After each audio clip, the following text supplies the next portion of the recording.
The cameras are still rolling, the crowd has left the building, but what just went down backstage after Raw went off the air is about to blow your mind. Seth Rollins just snapped. I'm talking full-blown meltdown, chairs flying, security scrambling, and Paul Heyman caught in the absolute crossfire of something that nobody saw coming. Brock Lesnar's name is being screamed through the corridors, and what WWE is planning for 2025 just got exposed in the most chaotic way possible. By the end of this video, you're going to witness the moment that could change the entire trajectory of WWE's future, and trust me, you are not ready for what's about to unfold. Before we dive into this absolute carnage, I need something from you. I need you to be part of this journey with me. If you're tired of the surface-level coverage, if you want the real stories, the backstage drama, the moments that don't make it to your TV screen, then you need to hit that subscribe button right now. Smash that notification bell because SLAMZONE is where the truth lives. We're building a community of wrestling fanatics who live for this chaos, and I want you right here with us. Drop a comment below and tell me what you think is about to go down because this situation is about to get nuclear. Let's get into it. Raw just went off the air. The lights in the arena are dimming. The production crew is packing up equipment.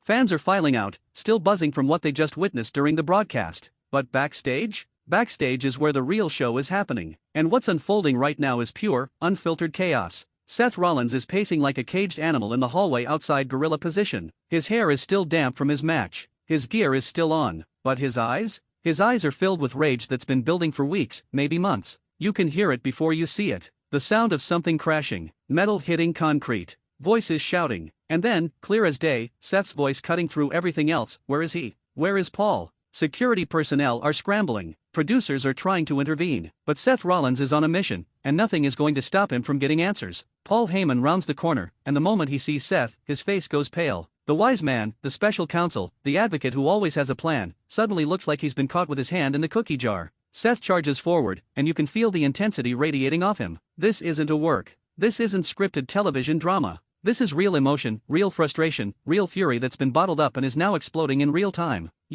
Seth points directly at Heyman, his finger shaking with anger. You've been lying to everyone. All your talk about vision, about the future, about what's best for business, it's all garbage. You're bringing Brock back, aren't you? You're bringing that beast back to destroy everything I've built. The accusation hangs in the air like a grenade with the pin pulled. Brock Lesnar, the beast incarnate, the man who has terrorized WWE for over 2 decades. The same man who has a complicated, violent history with Seth Rollins. The same man who Paul Heyman managed for years. And now, according to Seth's explosion, there are plans to bring Brock back in 2025, and nobody told Seth Rollins about it. Heyman raises his hands defensively, that nervous smile creeping across his face. Seth, please, let's talk about this rationally. Let's go somewhere private and discuss what? Seth cuts him off, his voice rising to a roar. Discuss how you've been whispering in Triple H's ear. Discuss how you're planning to hand everything over to Brock again? I've given everything to this company. I've sacrificed my body, my health, my relationships. And you want to bring back a part-timer who shows up 4 times a year to collect a paycheck? The hallway is packed now.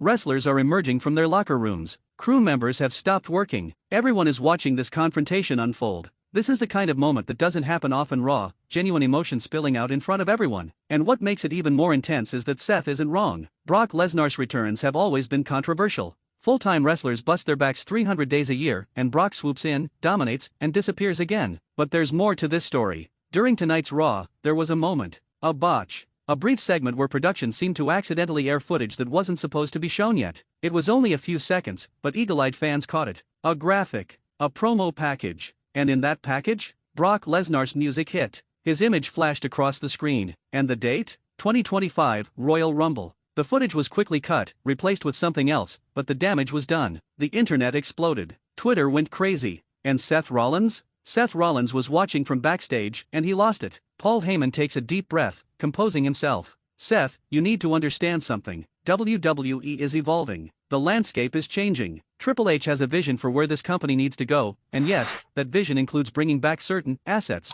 But this isn't about replacing you. This is about creating moments. Seth laughs, but there's no humor in it. It's bitter. It's cold. You mean creating moments where Brock gets to suplex everyone and stand tall while the rest of us look like idiots? I've been in the ring with Brock. I know what happens. He doesn't care about this business. He doesn't care about the fans. He cares about his paycheck, and you care about being relevant again. That last line hits hard. Because it's true. Paul Heyman without Brock Lesnar has been different. He's been managing Roman Reigns, playing the advocate role brilliantly, but there's always been whispers that Heyman misses his beast, that he misses the dominance that Brock brought. And if WWE is really planning a Brock Lesnar return for 2025, it makes sense that Heyman would be involved. But bringing Brock back means someone gets fed to him, someone gets destroyed. and Seth Rollins is terrified that it's going to be him. Halfway through this absolute madness, I need you to do something for me. If you're invested in this story, if you want to see how this plays out, then hit that like button right now. Subscribe to SLAMZONE and become part of this family. We break down every backstage explosion, every hidden agenda,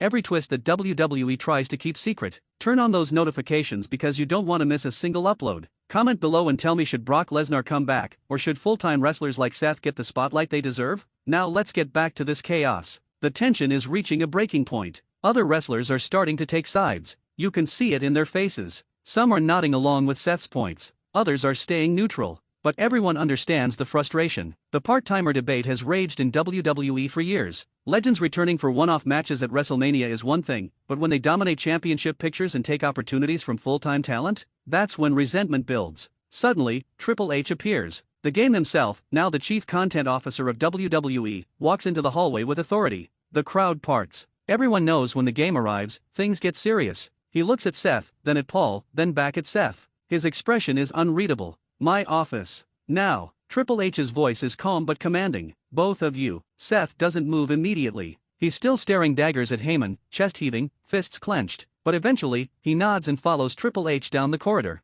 Heyman trails behind, looking like a man who knows he's about to be in the hot seat. The crowd of onlookers slowly disperses, buzzing with speculation about what just happened and what it means for the future. Inside Triple H's office, the conversation is private, but sources close to the situation have shared what went down. Seth unleashed everything he'd been holding back. His frustration with part-timers. His feelings about the botched footage that leaked during Raw. His anger that major decisions are being made without consulting the locker room. And most importantly, his demand to know the truth about Brock Lesnar's 2025 plans. Triple H, to his credit, listened. He didn't shut Seth down. He didn't pull rank. He acknowledged the concerns. And then he explained the reality of the business. WWE is a publicly traded company now. They need big moments. They need names that casual fans recognize. Brock Lesnar, whether the hardcore fans like it or not, is a draw. His return would generate mainstream attention. But Triple H also promised Seth something important. If Brock comes back, Seth would have his say in how the storyline unfolds. He wouldn't be buried. He wouldn't be fed to the beast without purpose.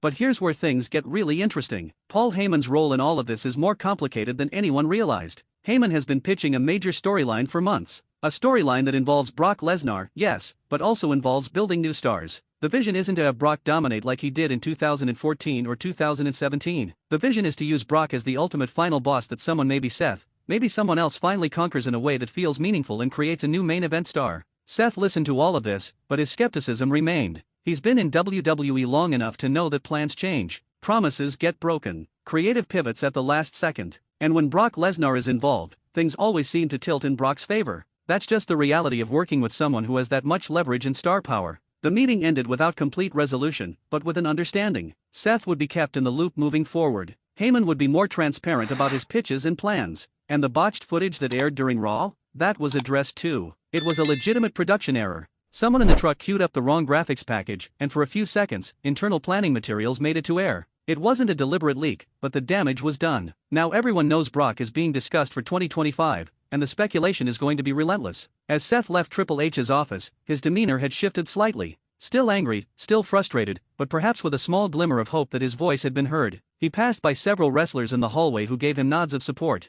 The locker room respects Seth Rollins. He's a workhorse. He's a leader. And when he speaks up about issues that affect everyone, people listen. What happens next is anyone's guess. Will Brock Lesnar actually return at the Royal Rumble 2025? Will Paul Heyman's grand vision come to fruition, or will it crumble under the weight of locker room politics and resentment? Will Seth Rollins get the reassurance he needs, or will he be proven right when Brock shows up and bulldozes through everyone again? The uncertainty is what makes this so compelling. This is wrestling at its most real, most raw, most unpredictable. You can feel the weight of what just happened. This isn't just about one man's frustration. This is about the soul of WWE. This is about whether the company values the men and women who show up every single week, or whether they'll always prioritize the part-time megastars who generate headlines but don't live in the trenches. It's a debate that will never be fully resolved, but moments like tonight force everyone to confront it head-on. This is where legacies are defined. This is where futures are shaped. Seth Rollins just drew a line in the sand, and the entire wrestling world is watching to see if WWE crosses it. Paul Heyman's vision for 2025 is grand and ambitious,